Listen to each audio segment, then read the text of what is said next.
The update to LG's curved smartphone just might be one of the most exciting things coming out of CES 2015. Hey, it's Joshua Vergara from Android Authority. What's going on, everybody? And this is the LG G Flex 2. The biggest story out of design happens to be its size, as the G Flex originally was just too big for a lot of users out there, so LG brought it down by about half an inch, making this a 5.5-inch screen, but overall makes this a very comfortable phone in the hand. 5.5 inches is just outside the level of comfort, or just within it rather, and with this curve on there, the ergonomics on this phone are basically off the charts. The backing is removable, but the battery underneath is embedded. Speaking of the back though, we still have that signature LG button layout with the power and volume rockers that are easily accessed by an index finger. Moving over to the front though, we do see that the elements of the screen do curve quite nicely on the display, making for a somewhat more immersive experience, but in my opinion the curve mostly helps with the ergonomics, especially when you consider the smaller size of this device. Speaking of the screen, we do have a now LG in-house created panel here that is 20% more durable than Corning Gorilla Glass 3, and it is called DuraGuard Glass. The G Flex 2 also gets a bump up to 1080p resolution, and as such, this POLED display now brings 403 pixels per inch. The end result is a very solid viewing experience with vivid colors and excellent angles, and while this isn't quite as stunning as, let's say, Quad HD powered flagships like the G3 in the same family, you still can't go wrong with full HD.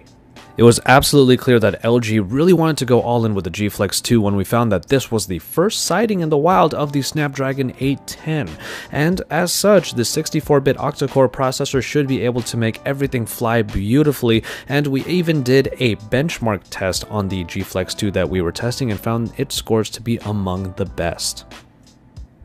Outside of the processor, the G Flex 2 packs a 3000 mAh battery and comes with either 16 or 32 GB of onboard storage with a micro SD card slot, which is an addition here.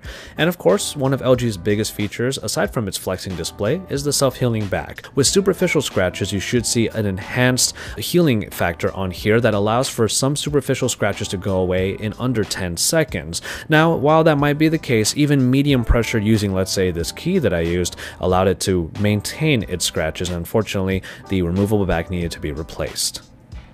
The camera is another great spot for the G Flex 2, as it features basically an enhanced version of the camera from the G3, which we thought was pretty great. The G Flex 2 features a 13 megapixel rear camera that gets OIS plus, laser focus, and a dual flash. It is worth mentioning that the autofocus is said to be faster and offers a few minor camera software improvements as well, which we will be sure to take a closer look at in our in-depth review down the road.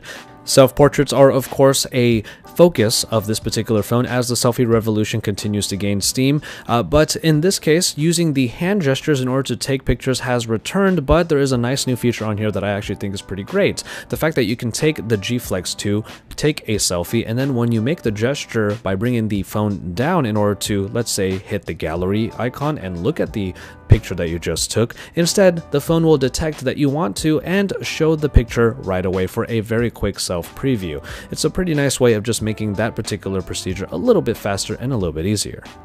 And finally, in software, for any of those who have had any experience with the LG G3, you really won't find many surprises here. Yes, the UI, or rather the operating system, has been upgraded to Android Lollipop, but a lot of the material design choices don't really make it here. You do get a bit of a different notification drop-down, though the settings shade does not pop out after you hit the top part. It is already expanded, and of course you get the card version of the recent app screen. But from there, you really don't get all that many noticeable changes. One of the features that is of note here is the glance view, in which in the standby mode you will be able to swipe downward at any point on the screen in order to just open up a small portion at the top to find little bits of information like the time and the date.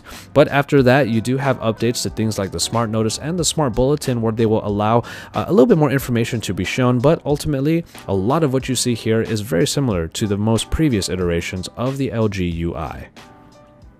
Availability and pricing for the G Flex 2 is still up in the air, at least when it comes to the West. We are sure that over the next couple months we will be seeing this phone in South Korea, and then it will slowly go to other markets. But we are also certain that this phone, much like the original G Flex, is going to come in at a more premium price point than its flagship brethren like the G2 or the G3, and that will not be that surprising to us at all.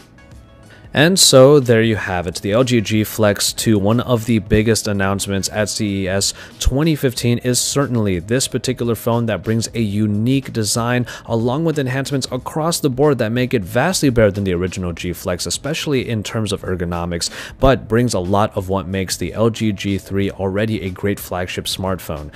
Only they just curved it up a little bit. In the case of the G Flex 2, if you're looking for something that is unique but has all of the power of a flagship that LG can put out, well, you just might be finding the phone that you've been waiting for. Stay tuned to Android Authority for all of the best coverage of CES 2015. We are here on the show floor and getting to see a lot of great announcements and devices like this one right here. So stay tuned for my full review on this, the LG G Flex 2, in the near future. But until then, keep it tuned here for more coverage of CES 2015.